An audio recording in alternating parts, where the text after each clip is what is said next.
Halloween's coming up, right? And you're tired of having the jack-o'-lanterns out and the, I don't know, the skeleton, the glow-in-the-dark thing, that guy. So clearly what you need in your house or out front of your house is a giant origami zombie with his intestines spilling out of his body. So we're going to learn how to do just that today. This guy right here from the book, I'm going to guess it's called Zombigami, but I don't think I'm allowed to look down because I'm on camera. Yes, Zombigami. He has a name in the book, and that name is Seymour Guts. Do you get it? Do you get it? Good, okay. Now what you're going to need for this, 2 pieces of paper, one for the top of his body, one for the bottom of the body. I'm not going to tell you which part of the body the intestines come from, that'll just be a surprise. One thing you should know though is there's going to be scissors involved and a fair bit of cutting, so if you are an origami purist, please don't be upset. It's just the nature of the beast. Not this beast, just proverbial beast. So, first piece of paper, I have taken the liberty of doing a little bit of pre-creasing to make this early part a little bit easier. So basically what you're going to do is you're going to take your piece of paper. Do I sound like the mini Micro Machines man? I kind of feel like him right now. You're going to go diagonal one way, white side out. Diagonal the other way, white side out. Then you were going to turn them over and do the long rectangle, colored side out, long rectangle, colored side out, and then you're going to take the top and, you see that? Magical. That is called the preliminary fold in origami. But then there's more to it than that, see? You're going to fold in, take the top, fold it down, and then based on that, you will be able to take this and open it up. And then you're going to do the same on the other side. And now, what you have, if you fold up the long tips and you keep the diamond side down, is you have this. What you're going to do then gets a little bit tricky here.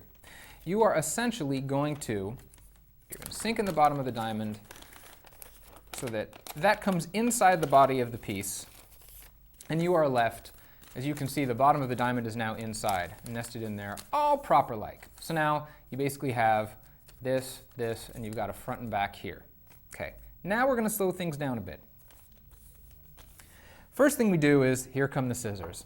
Sorry about this, Japanese originators of the ancient, glorious art of origami, but when you make novelty zombies with their intestines spilling out, this is just something you need to do. So you are going to cut on both sides of the model, just this top layer. You're going to cut down along that crease, so there's going to be 4 of those cuts total. I hate using scissors on origami. Adulterates the whole process, but when you have to simulate curling intestines, there can be no substitute. All right, so now that you have these, what you're going to do is bring these down in the front only. Then you are going to bring it back around like so. Tuck it inside the model. The toughest part, if you don't do a lot of origami, or if you've never done origami before, if you think that origami is the name of a professional wrestler or something like that, is the folds that go out to the corners, that extend to the corners, are where it's going to get screwy. And that's really where the exactitude comes into place. You really want to be a perfectionist about this, especially at the beginning of a model, because as the layers start to pile up and you're making strange crimps later in the model, it's just going to get to be a blunt, squashy mess. That sounds really unpleasant, but it is. It's going to be a blunt, squashy mess. So you have tucked in your flaps on both sides, and you are now going to bring this up. Look at what you got here. You got a big square with your 4 flaps. Now you are going to do what's called a mountain fold on both the top and the bottom of this, and mountain just means when you're looking at it, you are forming a peak. It is essentially a convex fold rather than a concave fold, which in origami parlance is known as a valley fold. So I assume I'm never going to be able to run for public office after delving so deep into the origami arts, but that's cool.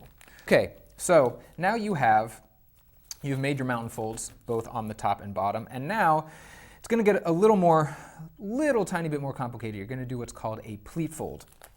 And that is essentially, I'm going to hold it up like an elementary school teacher so you can see for the whole class. And what we are essentially going to do is accordion it. So imagine you're making like a little zigzag on this side like that, and a little zigzag like that. Let me fold it a little more neatly so you can see what I'm actually talking about.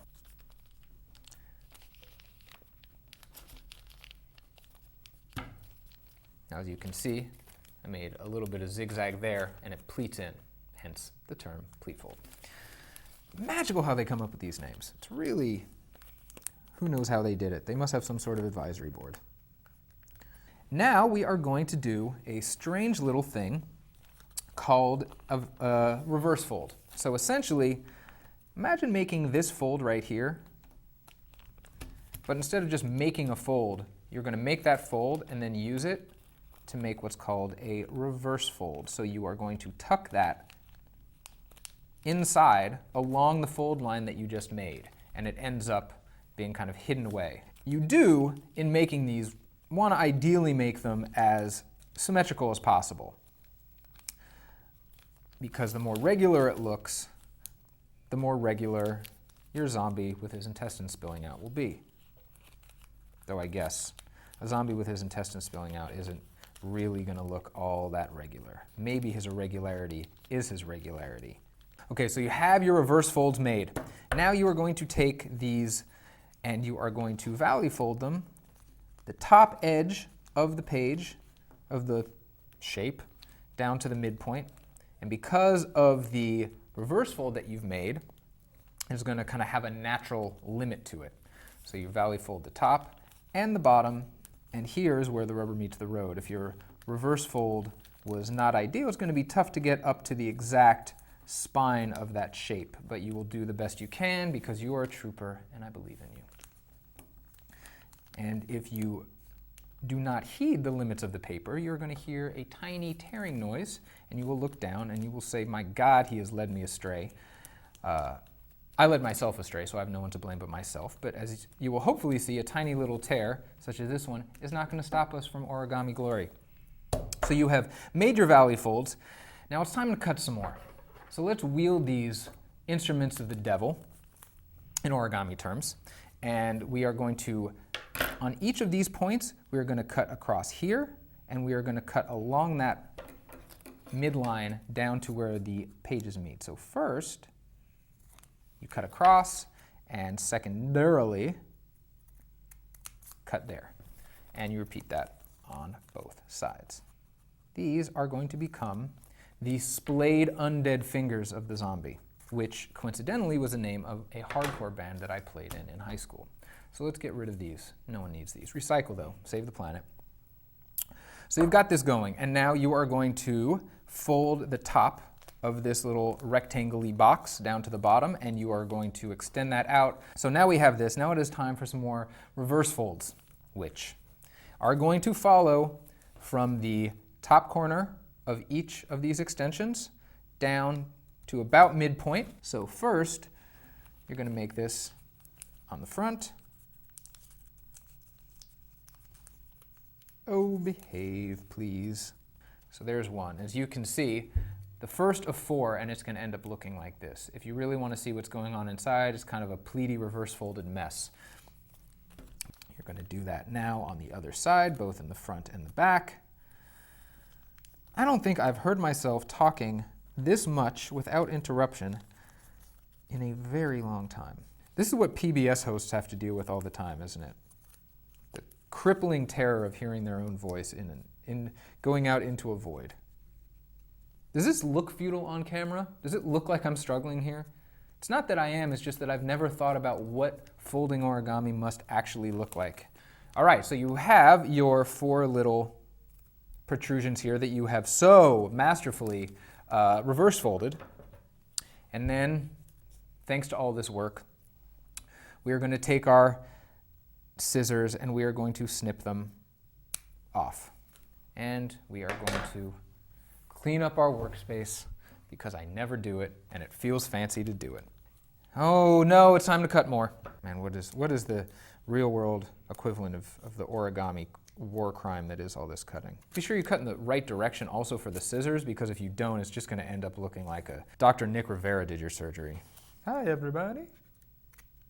But we are going to splay out the layers of that based on the cuts that we have made. I'm going to cover up the disgustingness of that one botched deal. We are going to take those flaps and we're going to refold them along the same lines, but just in the opposite direction, so they essentially are tucked back behind themselves. Turn those valley folds into mountain folds. How green is your valley? I don't know why I just said that. Then we're going to take the bottom and bring it up to the top. And guess what we're going to do now? We are going to cut. Because the person who made this book, Duane, I actually did go to high school with a guy named Duane. We are going to cut both in from the sides, though not all the way to the midpoint. We're going to cut down along the midpoint, not quite halfway. So first we're going to go down a little bit here along that midpoint, and we're going to cut in here. You are going to make a valley fold here, and you are going to make a valley fold here, and imagine it as being the splayed shirt collar of a zombie, because that is exactly what it's going to be. I don't know why so many things on this zombie are splayed, but I guess that's what happens when you die and are reanimated.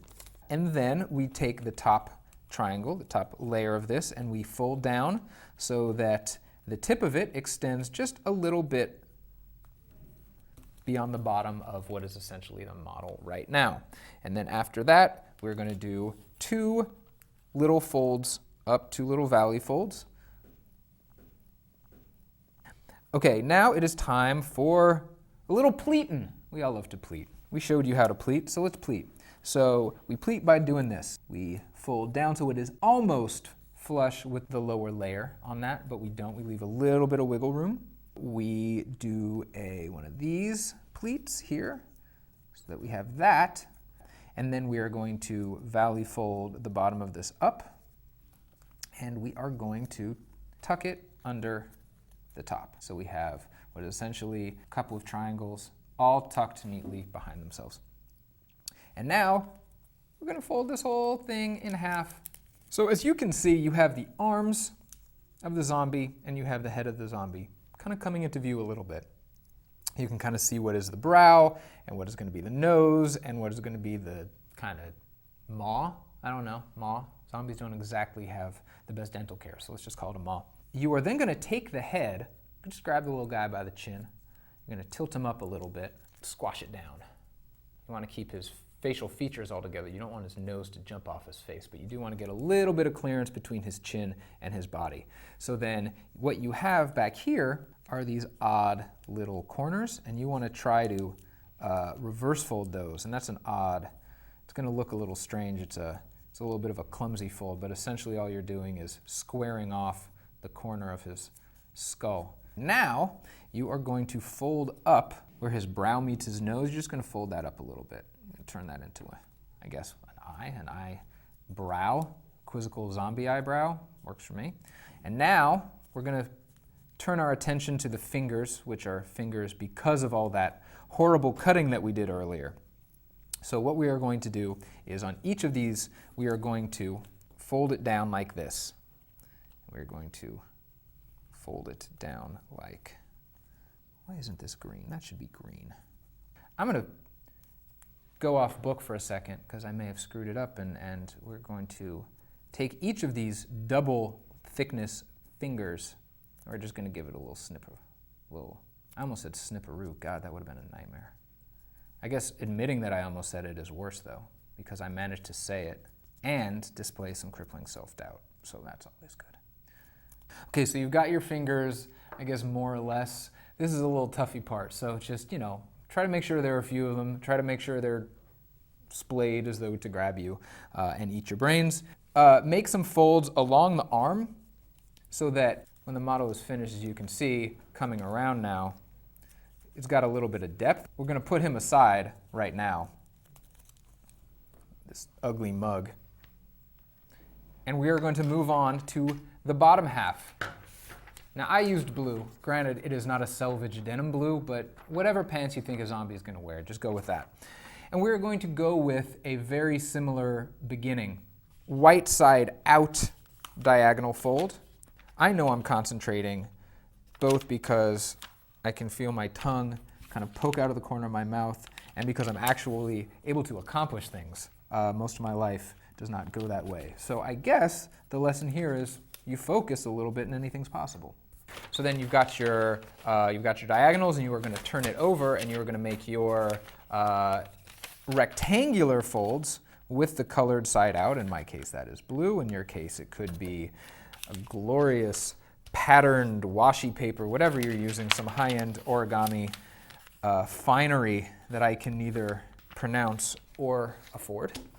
So then you've got those, and you're going to do your little top edge pinch. Every time I do this, and I've done this I don't know how many times in my life, it never ceases to amaze me. I love that. Do your little like water balloon thing that is known as the preliminary fold. And then you're going to do that extra little thing where you get the end of it, not that is all collected at the end, but is all the loose stuff at the end, and you will make your little symmetrical folds into the middle. Follow that up.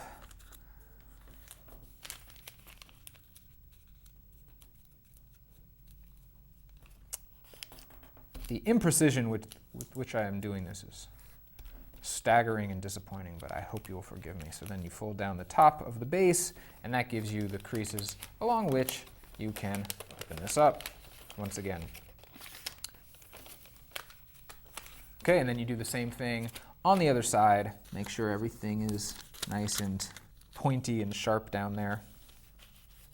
Probably the only time in your life you will ever say that sentence.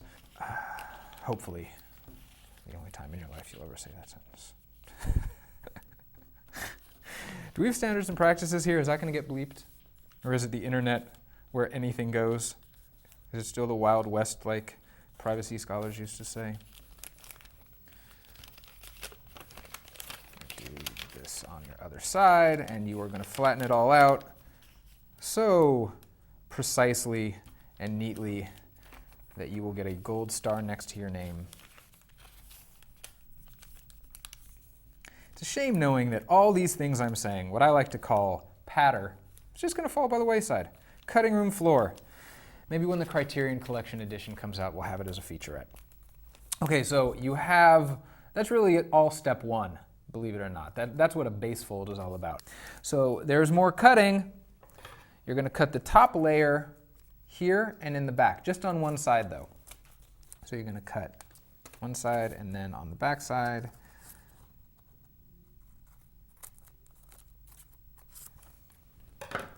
You are going to unfold this, the top part, not the bottom part. You're going to unfold this. And you are going to kind of refold along those lines, but in the opposite direction again. So you're going to turn that valley fold into a mountain fold. Take a little care that it doesn't have a bunch of edges bumping up against each other back in the interior of that fold. I'm going to do it on the other side as well. If you need to open up the model just a little bit to make this easier, totally fine. There are no rules here. It's like Lollapalooza. I don't know what that means. Okay, so you've got your edges tucked behind themselves into the thing, and then you're basically going to take this layer and fold it over that, and then turn it around and take this layer and fold it over that. So you have, in the front, the two white flaps, and in the back it is all just solid color. Now what you are going to do is take the right side of your model here, and you're going to kind of pull it to the side, and then kind of pleat it back in there.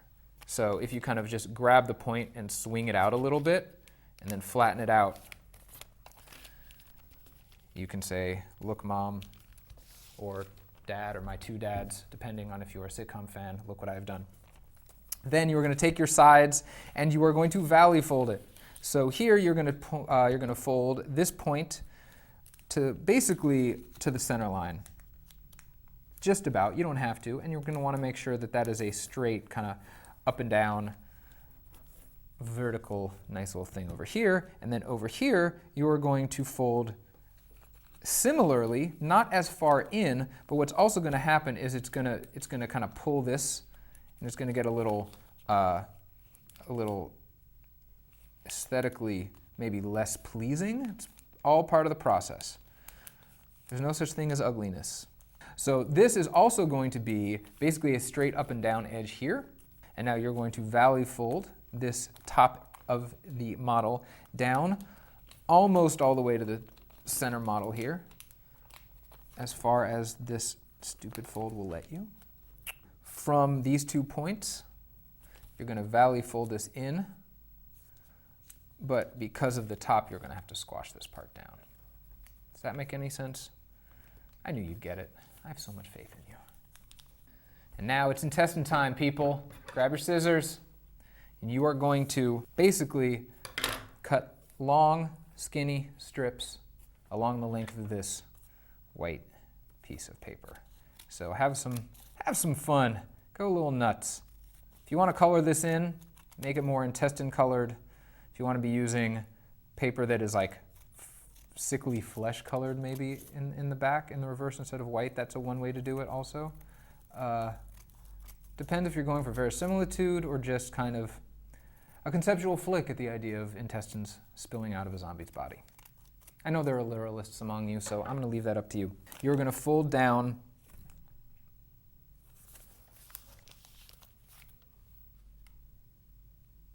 See, now when I did that little fold into the middle, what I neglected to say was we should probably fold both layers into the middle like that. So you can do that now. We haven't screwed anything up. I mean, I have, but you haven't. You're still a glorious snowflake.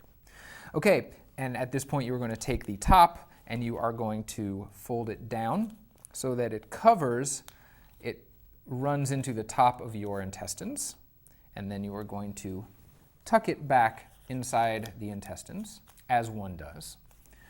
Now it is time for personal expression time. You're going to take all your little intestinal strips and you are going to twist them and curl them as you see fit to best evoke human offal, the awfulness of human offal. And you are making the unseen scene, and Foucault and Derrida would have things to say about this. I don't know why I'm just saying all this stuff, but you are. Let me take a second and put this down and make all my intestines as twisty and curly and disgusting as I possibly can. And feel free to get involved. If you've got kids and you want to paint this stuff and you want to make it as ooey gooey and disgusting as possible, that's great. This is actually a pretty fun kind of geek dad, geek mom thing to do. If your kids are old enough to not be terrified by the concept of zombies. Now you got a big mess of intestines, and then you're going to take your feet and you are going to make a little reverse fold here so he has a little something to stand on, and then you're going to take his other foot and you're going to do an outside reverse fold, which feels less natural to paper, but you're going to do it anyway to give him something to stand on. And then you can kind of adjust him as you see fit, and you're going to put the top on the bottom, and you put him on, and you're like, hey, I understand now why he is named that way. And maybe you can lean him against something because he doesn't really want to stand that well. How does he look? Kind of gross? Obviously, I'm not doing the best job with the intestines, but that's where, that's where the arts and crafts on your end comes into play. So here we have Seymour Guts. Put him in your house. Get ready for Halloween. And the book is Zombigami by Du Wayne, in your bookstores now.